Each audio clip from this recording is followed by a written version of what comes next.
بیٹے کو دیکھ کر چیخ پڑی, میرے لال تیرا کیا یہ حال ہوا؟ تو رو کر کہتے امی تیری نافرمانی کرتے ہوئے کعبہ جا رہا تھا, اللہ نے میرا یہ انجام کیا. اللہ اکبر. ماں سے رہا نہ گیا, ماں نے ہاتھ اٹھا دیے, اللہ یہ غم نہ میں دیکھ سکتی ہوں نہ میرے بیٹا یہ تکلیف سہ سکتا ہے, مولا میری دعا ہے اس کو بھی اٹھا لے مجھے بھی اٹھا لے. اسی وقت دونوں کی روح نکل گئی. آپ سے پوچھنا چاہتا ہوں, ماں باپ کو چھوڑ کر کے گھر بسانے والوں, ماں کو چھوڑ کر ماں کی نافرمانی کر کے اللہ کا گھر جانے والا خوشی نہیں پاتا, ماں باپ کو چھوڑ کر کے نئی دنیا بسانے والا کیسے خوشی پا سکتا ہے؟ اس لیے میرے آقا فرماتے ہیں شب برات میں بھی ماں باپ کے نافرمان کی مغفرت نہیں ہوتی, اپنے ماں باپ کا ادب کرو. آپ تو مسلک اعلیٰ حضرت کا بہت نعرہ لگاتے ہیں, کیا مسلک اعلیٰ حضرت ایک دو چیز کا نام ہے؟ آئیے مسلک اعلیٰ حضرت کا ایک اور گلدستہ میں آپ کو پیش کروں. میرے امام احمد رضا لکھتے ہیں کہ ماں باپ سے بات کرنے کا ادب یہ, توجہ کریں یہ اعلیٰ حضرت فرما رہے حدیث کی روشنی میں کہ ماں باپ سے بات کرنے کا ادب یہ ہے کہ ڈائریکٹ اپنے ماں باپ سے گفتگو نہ کیا کرو, بلکہ پہلے اجازت لیا کرو. ماں باپ سے پہلے اجازت لیا کرو, اور اگر ماں باپ اجازت دیں تو پھر ان سے ایسے بات کرو جیسے کوئی غلام اپنے آقا سے بات کرتا ہے. یہ ماں باپ سے بات کرنے کا طریقہ ہے مسلک کے اعلیٰ حضرت میں. جو 5,000 کی نوکری دے اس کے سامنے ہاتھ باندھ کے کھڑے رہتے ہو, اور جس نے پیدا کیا 9 مہینے تک پیٹ میں رکھا, 2 سال تک دودھ پلایا, اس کو آنکھیں نکالتے ہو, اس کے سامنے چلا چلا کے باتیں کرتے ہو. سرکار غریب نواز اپنے ملفوظات میں فرماتے ہیں کہ جس نے ایک مرتبہ بھی چلا کر اپنے ماں باپ سے گفتگو کی, قیامت کے دن اللہ اس کی پہاڑوں جیسی نیکیوں کو بکھیر دے گا, ضائع کر دے گا, اس کی نیکیاں کام نہیں آئے گی. اس لیے شب برات آنے سے پہلے اپنے ماں باپ کو بھی خوش کرو, راضی کرو. بڑے اچھے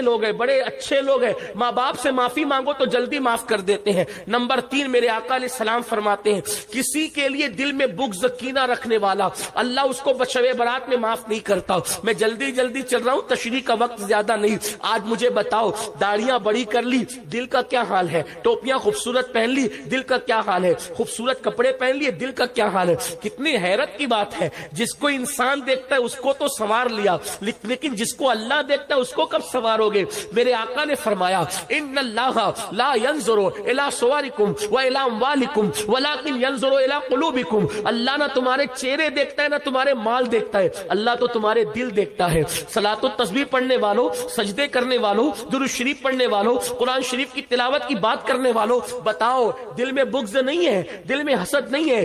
دل میں بغض حسد کا کتا بٹھا کر سجدہ کرنے والوں, اللہ کے رسول علیہ السلام فرماتے ہیں جس کے دل میں بغض اور کینہ ہوگا اس کا سجدہ اس کے سر کے اوپر نہیں جا سکتا, اس کی دعا کبھی مقبول نہیں ہو سکتی. آج کہتے ہو دعا قبول نہیں ہوتی, جب اللہ نے فرما دیا ادعونی استجب لکم, مجھ سے مانگو میں عطا کروں گا, پھر دعا قبول کیوں نہیں ہوتی؟ 2 وجہیں, یا تو پیٹ میں حرام ہے یا تو دل میں حرام ہے. پیٹ میں حرام کیا؟ حرام غذا. دل میں حرام کیا؟ بغض, کینہ, حسد. نکالو. سگے بھائیوں سے دل میں حسد, سگی بہنوں سے دل میں حسد, پڑوسیوں سے دل میں بغض نہیں. ایک مومن کا شیوا نہیں. آپ سے پوچھتا ہوں, کہیں پیشاب پڑا ہو, توجہ آپ کی, کہیں پیشاب پڑا ہو, وہاں بیٹھو گے؟ بولو بیٹھو گے؟ کہیں پاخانہ پڑا ہو, وہاں 1000-5000 کی گڈی رکھو گے پیسوں کی, وہاں سونا رکھو گے؟ کتنی حیرت کی بات ہے, جہاں پاخانہ اور پیشاب ہو وہاں تم نہیں بیٹھتے اور اپنی کوئی امانت نہیں رکھتے.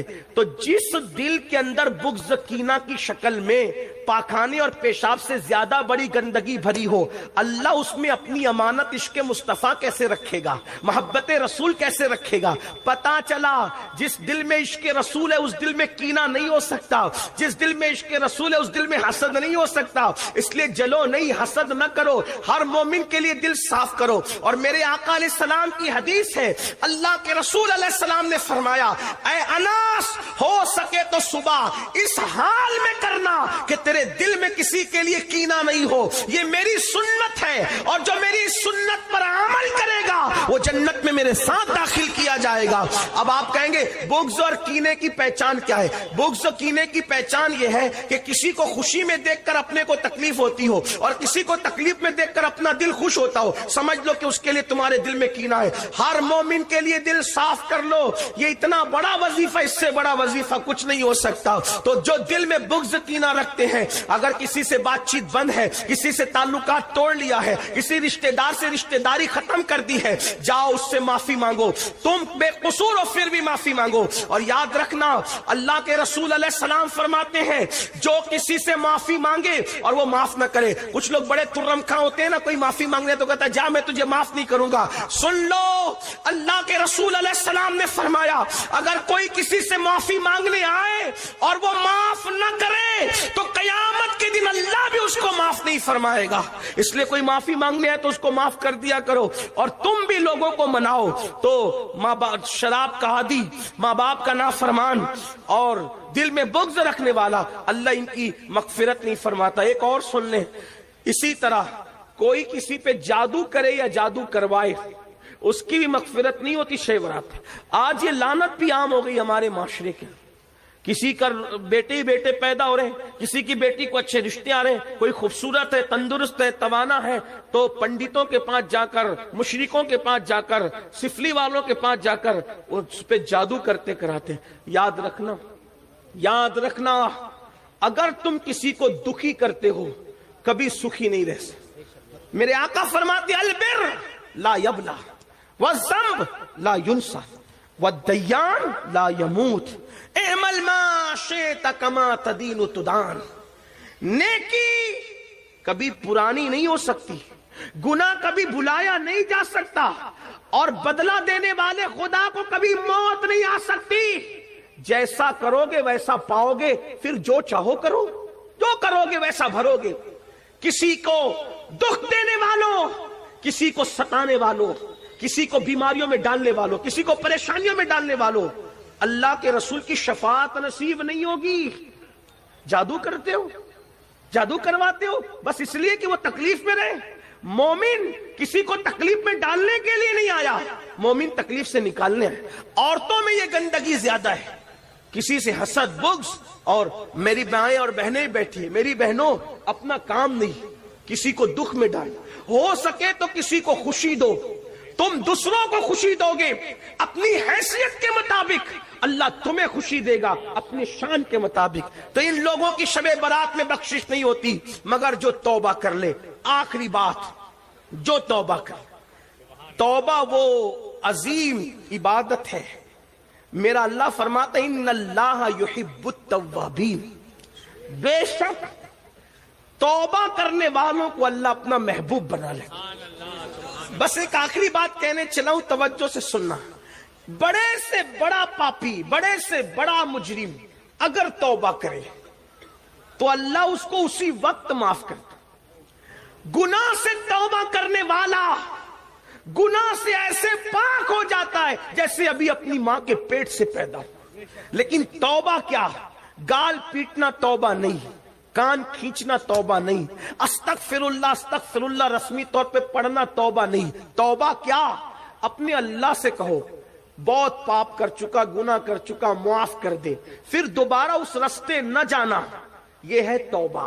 جو ایسی توبہ کرتا ہے خدا اس کو اپنا محبوب بنا لیتا ہے۔ اس سلسلے میں ایک بات پڑھ کے بات مکمل ہوتی ہے، بہت توجہ سے سننا۔ ایک جوان ہے، توجہ، کیسے کیسوں نے توبہ کی۔ لوگ کہتے ہیں مولانا ہم تو بہت گناہ کر چکے، زنا کیا، شراب پیا، یہ کیا، وہ کیا، نماز۔ میں نے کہا اللہ کے بندو کچھ بھی کیا، توبہ کا دروازہ اللہ نے کھول رکھا، توبہ کا دروازہ اللہ نے کھول رکھا ہے۔ سچی توبہ کر لو، اللہ سے صلح کر لو۔ ارے میرا اللہ فرماتا ہے، حدیث قدسی ہے، جو میری طرف چل کر آتا ہے میری رحمتیں اس کی طرف دوڑ کر جاتی ہے۔ کسی کے بھی دروازے پہ جا کر اگر اقبال جرم کرو گے، اقرار جرم کرو گے تو سزا ملے گی، لیکن یہ میرے اللہ کی چوکٹ ہے جہاں آ کر کے مجرم اگر سرنڈر ہو جاتا ہے تو اللہ اس کو اپنا محبوب بنا لیتا ہے۔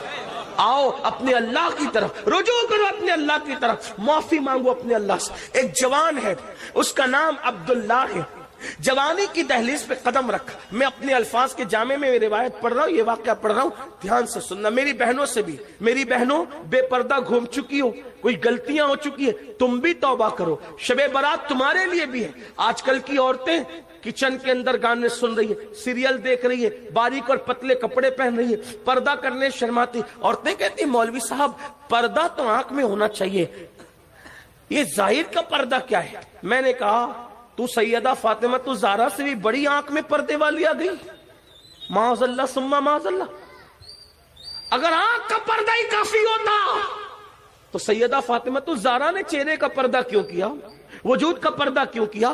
بلکہ میرے نبی کی شہزادی کے تو پردے کا عالم یہ تھا. میرے امام اہل سنت کہتے ہیں جس کا آنچل نہ دیکھا مہو مہر نے اس ردائے